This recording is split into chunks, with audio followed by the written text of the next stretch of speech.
ये गीता उपदेश वो परम सत्य है जिसे अपनाकर हर व्यक्ति दुख क्लेश मुक्त होकर सफल सुखद जीवन जी सकता है।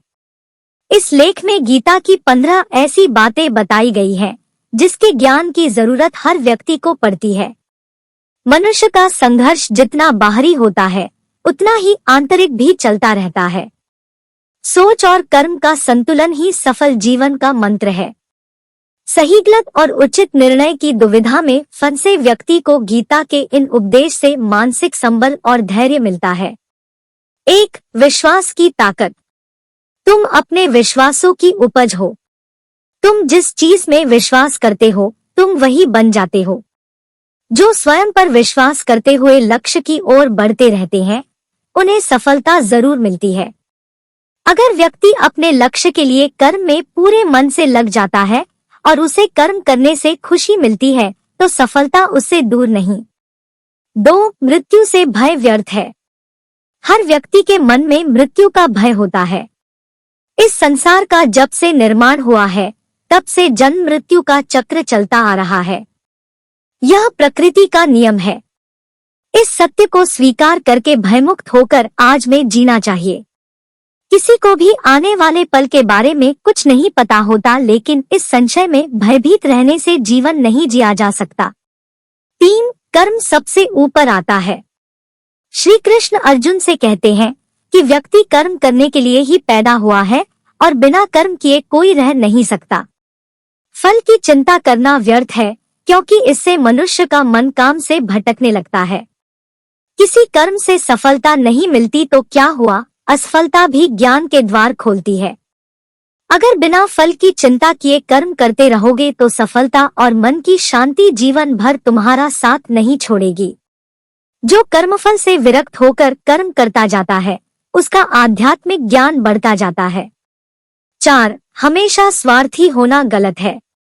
जो व्यक्ति हमेशा स्वार्थ प्रेरित होकर फल की चिंता करते हुए कर्म करते हैं और सिर्फ फल ही उन्हें कर्म करने को प्रेरित करता है, ऐसे लोग दुखी और बेचैन रहते हैं क्योंकि उनका दिमाग हमेशा इसी उलझन में फंसा रहता है कि उन्हें क्या फल मिलेगा। स्वार्थी व्यक्ति सुखी नहीं रह पाता और ऐसे व्यक्ति से कोई भी संबंध नहीं बनाना चाहता। इसलिए स्वार्थ से ऊपर उठें और दूसरों का हित भी सोचें। 5. क्रोध से सबका नुकसान होता है। क्रोध या गुस्सा करना व्यक्ति के दिमाग में उथल-पुथल पैदा कर देता है। आवेश में विवेकहीन होकर कई बार व्यक्ति अपना ही नुकसान कर बैठता है या फिर अपनी ही मानसिक शांति को भंग करके खुद को कष्ट देता है। क्रोध की अग्नि में बुद्धि और तर्क नष्ट हो जाते हैं और व्यक्ति बिना विचार किए बस अपने अहम ईगो की तुष्टि करने वाले काम करता है। गुस्सा व्यक्ति की विचार शक्ति को पंगु बना देता है और भ्रम पैदा करता है। 6. मन पर कंट्रोल जरूरी क्यों है। मन का स्वभाव है कि ये आसानी से भटक जाता है। अगर जीवन को सफलता की दिशा में ले जाना है तो मन को काबू करना बहुत जरूरी है। श्री कृष्ण कहते हैं कि बार बार प्रयास करने से धीरे धीरे चंचल मन को वश में किया जा सकता है। मन को वश में करने से दिमाग की शक्ति केंद्रित होती है जिससे कार्यों में सफलता मिलने लगती है। अगर मन को वश में नहीं करोगे तो ये आपका सबसे बड़ा शत्रु बन जाता है। 7. भगवानों में कोई छोटा बड़ा नहीं। इस संसार में ईश्वर कई रूपों में जाना जाता है। इनमें से कोई भी रूप बड़ा छोटा नहीं है। परमात्मा का हर रूप समान है। जैसे हर नदी अंत में सागर में जाकर मिलती है, वैसे ही हर धर्म, मत और संप्रदाय की धाराएं परमात्मा रूपी समुद्र में समा जाती है। यह संसार परमपिता का ही स्वरूप है, वो हर कण में विद्यमान है। 8. कर्तव्य पालन जरूरी है। भागवत गीता उपदेश इन हिंदी। भगवान श्री कृष्ण उपदेश देते हैं कि हर व्यक्ति को अपने कर्तव्य का पालन करना चाहिए। यही धर्म है।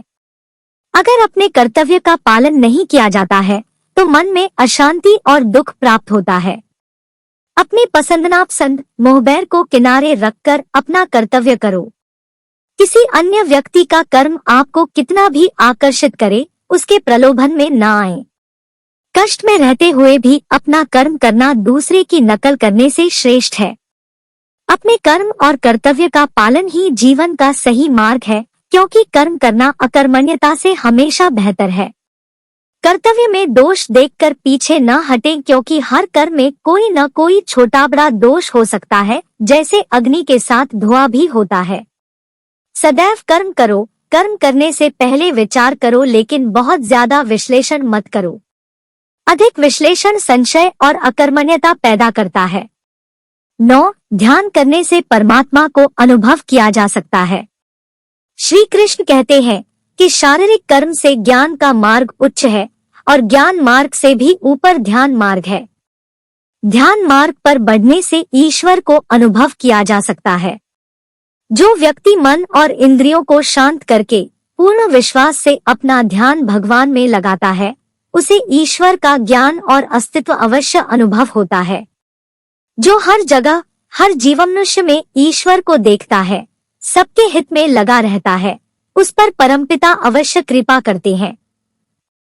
ज्ञान मार्ग हो या भक्ति मार्ग, समर्पण प्रेम विश्वास ही आपको ईश्वर के प्रकाश की ओर ले जाता है। भगवान की पूजा बहुत से लोग करते हैं, लेकिन उनको शांति क्यों नहीं मिलती? क्योंकि भगवान आपके मन में निवास करता है, उसे पता है कि आपका भाव क्या है। 10. अधिक शक करने वाला कभी खुश नहीं रह सकता। श्री कृष्ण गीता में कहते हैं कि संशय शक करने वाले का विनाश हो जाता है, इसलिए संदेह करने से बचें। अधिक संदेह करने से मन की शांति भंग हो जाती और व्यक्ति भ्रमित होकर अपने संबंधों को नष्ट कर डालता है। जिसे शक करने की आदत पड़ जाती है, उसे इस लोक या परलोक में भी शांति नहीं मिलती। सत्य की खोज ठीक है, लेकिन बिना सच जाने कल्पनावश होकर संदेह करने का अंत दुख क्लेश पश्चाताप के रूप में होता है। 11. अति करने से बचें। जीवन में संतुलन बहुत जरूरी है। किसी भी चीज की अति करना अच्छा नहीं है।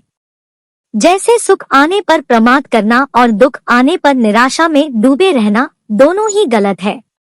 असंतुलन जीवन की गति और दिशा को बाधित करता है, जिससे अनावश्यक कष्ट और दुखों का जन्म होता है। जिसके मन, विचार और कर्म में संतुलन है, उसे ज्ञान मिल जाता है और ज्ञान से ही सदा के लिए शांति, संतुष्टि मिलती है। 12. सही कर्म से ज्ञान और मुक्ति संभव है। गीता के उपदेशों में कर्मयोग का सिद्धांत कहता है कि संसार से विरक्त होना ही मुक्ति का उपाय नहीं है। संसार में रहकर एक गृहस्थ अपने कर्मों का पालन करते हुए कर्मफल से विरक्त होकर मुक्ति प्राप्त कर सकता है। सही विचार और उचित कर्म भी आसक्ति को खत्म करने में सक्षम है। अच्छे कर्म कभी व्यर्थ नहीं जाते, चाहे ये दुनिया हो या परलोक। 13. ज्ञान और कर्म एक है। एक अज्ञानी कर्म और ज्ञान को अलग अलग समझता है, लेकिन एक ज्ञानी जानता है कि दोनों एक ही है। लोग ज्ञान की बातें तो करते हैं, लेकिन उसका पालन नहीं करते। बिना पालन किए ज्ञान कोरा रह जाता है, ज्ञान का अनुभव नहीं होता। गीता कहती है कि ज्ञान पढ़ने की नहीं बल्कि अनुभव करने की वस्तु है, और अनुभव बिना कर्म किए नहीं मिलता। 14. इच्छा दुखों का मूल है। इस संसार में जितनी भी चीजें सांसारिक सुख की श्रेणी में आती है, उनकी एक शुरुआत और अंत जरूर होता है। इन सांसारिक सुखों का अंत दुख, कष्ट और दुर्गति के रूप में होता है। इच्छाओं का अंत नहीं है, एक पूरी होती है तो दूसरी नई इच्छा आ जाती है। हर इच्छा से प्रेरित होकर कर्म करना गलत है, क्योंकि ऐसे तो अनुचित कार्य भी होंगे। इच्छाओं से विचलित न हो, उन्हें एक विरक्त दर्शक बनकर देखो और वे चली जाएंगी। 15. भगवान ही सबसे बड़ा सहारा है। परमपिता ही एकमात्र हमारे आधार है और अपने हैं। इस संसार में कोई भी अकेला नहीं है। ईश्वर में विश्वास रखते हुए जो मनुष्य कर्मपथ पर बढ़ता जाता है, वो सदा शांति, सुख और मुक्ति पाता है। भूत और भविष्य की चिंता करना व्यर्थ है, वर्तमान ही सत्य है। जो भी पूर्ण समर्पण से ईश्वर की शरण में आता है, परमात्मा उसका कल्याण अवश्य करते हैं।